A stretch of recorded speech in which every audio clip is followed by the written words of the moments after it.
बार की बात है। सूर्यपुर राज्य में राजा हरीश नाम का एक राजा राज करता था। वह अपनी प्रजा के प्रति अपनी दयालुता और करुणा के लिए दूर दूर तक जाना जाता था।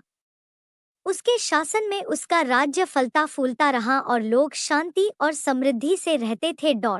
एक दिन जब सूर्यपुर के राजसी शहर में सूर्योदय हुआ तो रामू नाम का एक गरीब किसान महल के द्वार पर पहुंचा। उसे मदद की सख्त जरूरत थी, क्योंकि भयंकर सूखे के कारण उसकी फसलें बर्बाद हो गई थी। अपने परिवार को खिलाने के लिए कोई भोजन नहीं था और अगले रोपण मौसम के लिए बीज खरीदने के लिए पैसे नहीं थे। रामू निराशा के कगार पर था। भारी मन से रामू महल के पहरेदारों के पास गया और उनसे राजा से मिलने की अनुमति मांगी। किसान की दुर्दशा से प्रभावित होकर पहरेदार सहमत हो गए और रामू को सिंहासन कक्ष में ले गए, जहां राजा हरीश बैठे थे और अपने लोगों की शिकायतें सुन रहे थे। परेशान किसान को देखकर राजा अपने सिंहासन से उठे और दया और सहानुभूति के साथ उसके पास गए।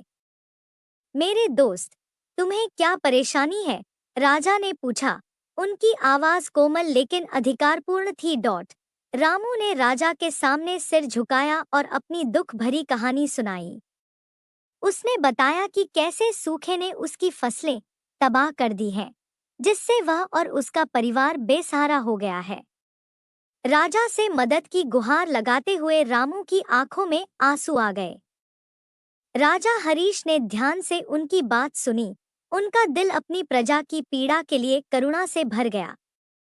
बिना किसी हिचकिचाहट के उन्होंने अपने मंत्रियों को रामू और उसके परिवार को तत्काल राहत प्रदान करने का आदेश दिया। उन्होंने उन्हें जरूरतमंद ग्रामीणों को भोजन और आपूर्ति वितरित करने और यह सुनिश्चित करने का निर्देश दिया कि राज्य में कोई भी भूखा न रहे।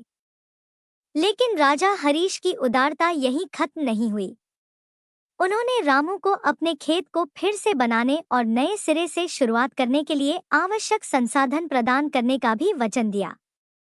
राजा के समर्थन से रामू का मनोबल बढ़ा और उसके दिल में एक बार फिर उम्मीद की किरण जगी। राजा की उदारता की बात पूरे राज्य में जंगल की आग की तरह फैल गई। लोगों ने राजा हरीश की करुणा और उदारता की प्रशंसा की और एक धर्मी शासक के रूप में उनकी प्रतिष्ठा और भी मजबूत हो गई। जैसे जैसे दिन बीतते गए, राजा हरीश के बुद्धिमान और न्यायपूर्ण शासन के तहत सूर्यपुर का राज्य समृद्ध होता गया। उनकी प्रजा सद्भावना से रहती थी, यह जानते हुए कि उनके राजा हमेशा उनकी जरूरत के समय उनका साथ देने के लिए मौजूद रहेंगे। और इस तरह दयालु राजा और कृतज्ञ किसान की कहानी सूर्यपुर के राज्य में किंवदंती बन गई, जो शासन करने और सेवा करने वाले सभी लोगों के दिलों में दया और करुणा की शक्ति का प्रमाण है।